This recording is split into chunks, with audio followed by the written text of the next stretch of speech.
Nung ako ay bata pa, gusto ko talagang mag-drawing. Naalala ko pa noon, ang tanging alam kong iguhit sa papel ay isang palayan na may bahay kubo. Simula nung nag-umpisa ang mga anime na palabas sa TV ay naging paborito ko si Mojako, yung bilog na alien.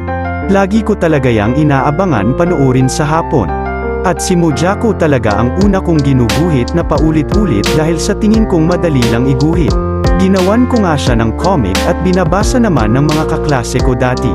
Siguro kung mapapansin ninyo, ang drawing style ko simula pa high school ay medyo hawig na sa drawing style ng paborito kong manga artist na si Yu Yu Watase, yung author ng Fushigi Yugi.